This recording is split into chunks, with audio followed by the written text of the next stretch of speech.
Bismillahirrahmanirrahim. Assalamualaikum warahmatullahi wabarakatuh.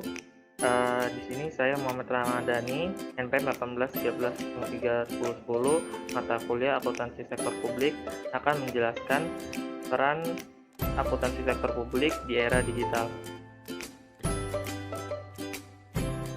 Pertama, revolusi industri 4.0 menutup profesi akuntan untuk menyesuaikan dengan perkembangan teknologi informasi.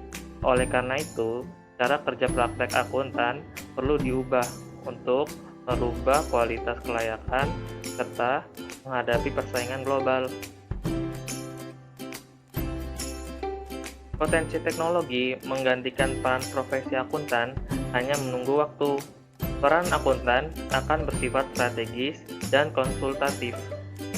Maka dari itu, akuntan perlu memiliki sertifikasi, misalnya spasi berteknologi, supaya mampu bertahan dalam bersaing. Seorang akuntan juga harus memiliki strategi, diantaranya penguasaan soft skill, baik interpersonal skills maupun intrapersonal skills, business understanding skills, dan technical skills agar mampu menjawab tantangan di era digital ini. Akuntan sektor publik memiliki peran penting dalam menyediakan informasi keuangan yang tepat waktu dan relevan. Di era revolusi 4.0, pada saat ini akuntan digunakan untuk transparansi pada publik untuk bisa memenuhi hak-hak publik seperti lembaga pemerintah di pusat maupun di daerah, menganalisis statistik, mengecek data, dan menginterpretasi hasil. Pada perkembangan ekonomi digital, pada dekade ini telah menjadi realitas global, menggantikan platform ekonomi konvensional yang telah membangun dunia selama beberapa periode.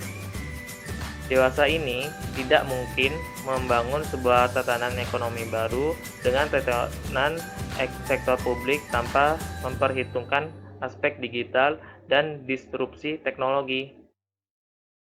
Untuk mendukung pertumbuhan ekonomi di era digital 4.0, diperlukan pengelolaan keuangan yang efektif dan efisien, baik dari sisi pendapatan, belanja, maupun pembiayaan. Lalu, bagaimanakah mensinergikan konten atau bahan kajian akuntansi sektor publik ke dalam pembelajaran di sekolah, khususnya melalui mata pelajaran ekonomi?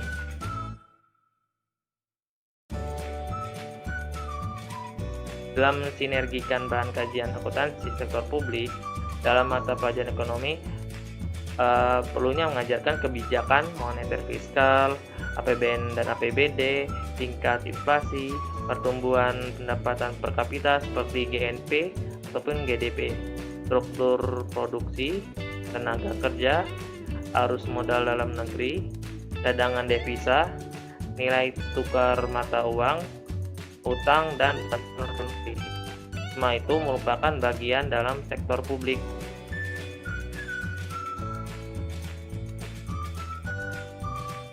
Lalu selain itu, perlunya memahami konsep publik, isu, peran, dan praktek akuntansi sektor publik di Indonesia.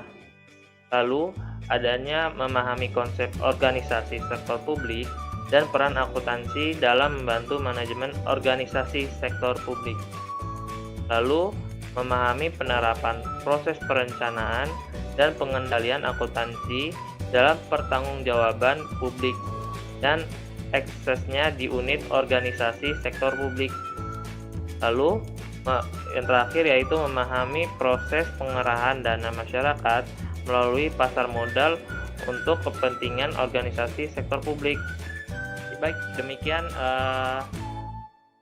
penjelasan dari saya. Mohon maaf jika terdapat kesalahan kata ataupun kekurangan. Saya akhiri. Wassalamualaikum warahmatullahi wabarakatuh.